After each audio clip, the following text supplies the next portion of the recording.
All right, ladies and gentlemen, we welcome you to today's Practice Day press conference. Now joining us on the panel is the Oklahoma Sooners. At the far end of the table, we have senior Viennese Pierre Louis.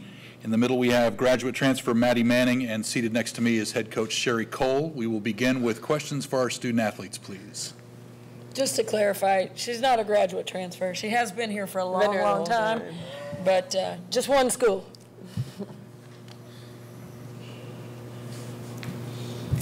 Not everybody at once. Cease. I guess we'll start with Maddie. Could you talk about your thoughts when you guys were selected? I read a little bit about, you know, you're on the bubble, so to speak. That's kind of unusual for Oklahoma. Do you now sense you have to step up and prove it, or do you feel you're already proven that, or just does it not matter? Just tell us your thoughts. Robert Cessna Eagle, by the way. I'm sorry. You're good. When we saw our name up there, it was an incredible feeling. I mean, we knew we left it in the hands of the committee. We didn't take care of our business late or that last game, and we left it in the hands of them. But as far as proving ourselves to anybody, no, I don't think that's not our attitude at all. We definitely want to prove it maybe to ourselves more than anything. We believe in our team and, you know, the product we have and what we've been working for, and that's what it's about. It's not about proving it to anybody else. In the back. Maria McWing, also the Eagle. Viennese or Maddie, I guess, how have you guys been preparing the freshmen, especially the ones who have a huge impact for you guys?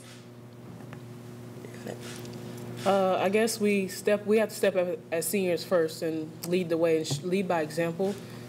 We can watch film with them, we can talk to them in practice, but it's really by leading by example and how we're going to come in every day and are they going to match our energy, but make sure they're prepared in that way.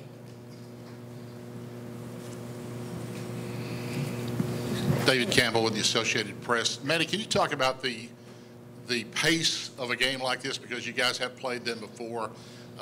You see a little bit of everything in the Big 12, but they're going to play up tempo, and you guys probably like to do that, right? Absolutely. I remember that first game. We were talking about it on the bus actually coming up here. How fun of a game that was. It was a great product for women's basketball, and you know, it's great that we've been on the court with them. We've ran with them before, so we're looking forward to that. It's something we've been working on too.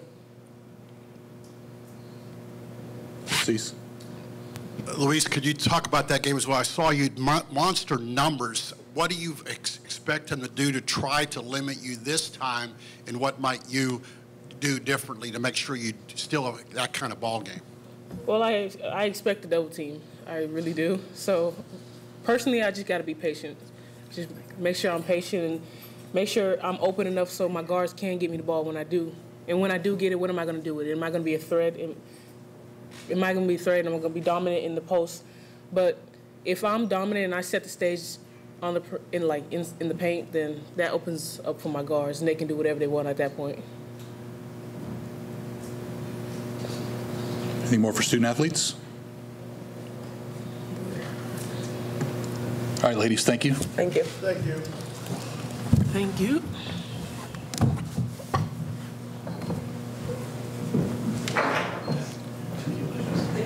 Once again, if you have a question, please state your name and your affiliation, and we will open things up to questions for Coach Cole. Cease. Sherry, what about in the rematch? Do you feel a lot of people say like the underdog has, the one who lost has advantage, or do you feel, since you guys have played them a couple times before in your history, no one has advantage? Oh, I don't know about advantage, disadvantage. I have such great respect for Doug Bruno, the way he coaches, the ambassador that he is for the sport of women's basketball, the fundamental way in which his teams play. They play a style of basketball that's different. There's nobody else in the country who's quite like them.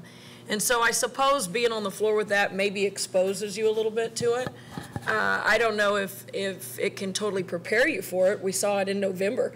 And we have 9 guys, so it's really hard to replicate that in practice. They do what they do extraordinarily well. 12 made threes a game, leads the country in three-point field goal. And if you look at almost every offensive stat there is, they're in the top 10 in the country. They really, really know how to play basketball. So it becomes a fundamental thing. You know, how disciplined are you going to be? How good of a job are you going to do in defensive transition and stopping the ball and protecting the basket. And then on the offensive end, it's all about shot selection and not turning it over, because that's part of their offense, is taking advantage of your offensive miscues. And we've got our hands full. They're a great team. They're a great product for the sport. I think our game in November was maybe one of the best games of the entire women's college basketball season. It was just, I would say it was a blast to be a part of, except I didn't like having 3 less points than them at the end of overtime. Otherwise, it was a beautiful thing. Right here in the middle. Sherry, what were you able to learn from that game that you were able to take forward into the season and into this particular matchup? Well, when I go back and watch that film, the first thing I notice is how green our freshmen were. No idea how to stop the ball and protect the basket when it's coming at you at the speed at which DePaul brings it at you. And they spread the floor with shooters, so it's an atypical type of rotation.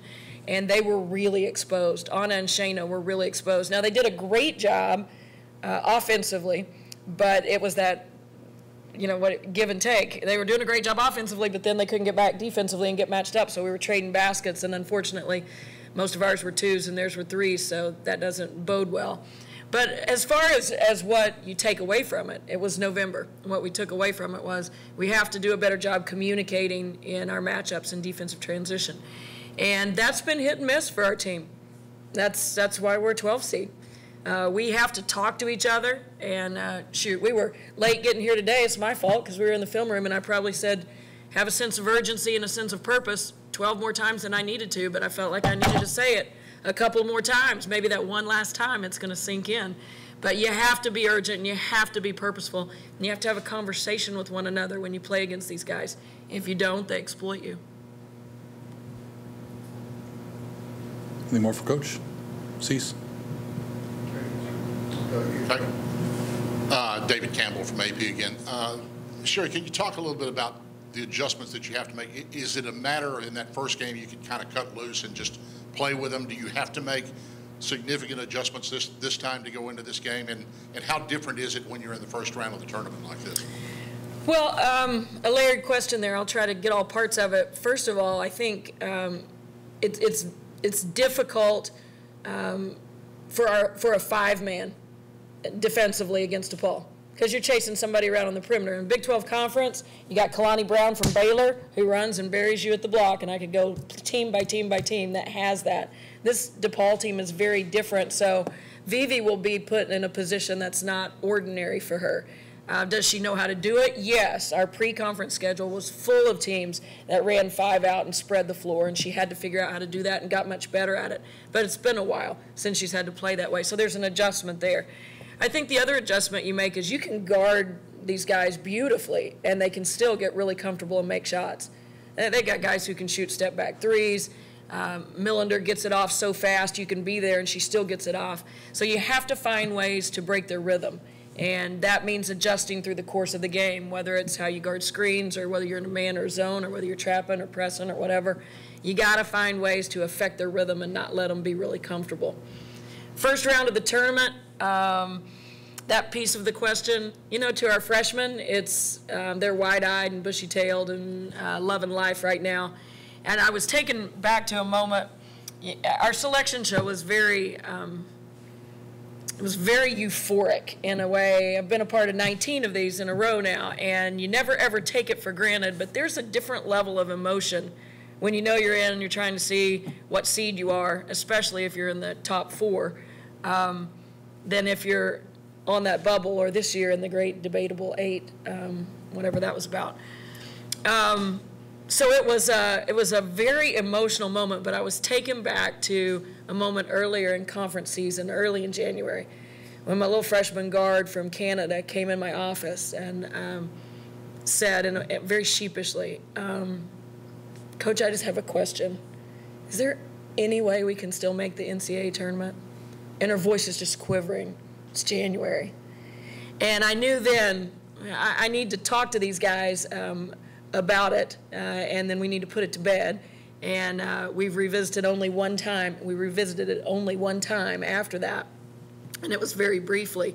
So for these guys, they came to Oklahoma. Think about my freshmen. They came to Oklahoma, and for their entire lives, They're 18. Oklahoma's been in the NCAA tournament. And so they're carrying that. And I know I'm talking about champagne problems, and I feel guilty about that, but it is a thing. And to act like it's not a thing is wrong and unfair to them. So they are so excited to be here. Getting them in the right frame of mind to compete, not go too fast, not be too wound up, as Vivi spoke, I think will be the job of our upperclassmen. As much by how they carry themselves and how they perform as anything that they could say to them about what the experience is like. You really have to go through it, but if our seniors come out and play with the right pace, with the right intensity, and with the right sense of urgency and purpose, the freshmen will follow suit. Cease. Sure, you look at these matchups, yourself, Gary, Doug, 3 programs has had a lot of success be it the first and second round. How good is this for women's basketball? And maybe it's been a while since you've been to 4 people like this, 4 programs. This is great. Could you just talk about how great this is for women's college basketball? Well, I think there are a lot of great stories and great traditions in women's basketball that maybe don't get talked about enough.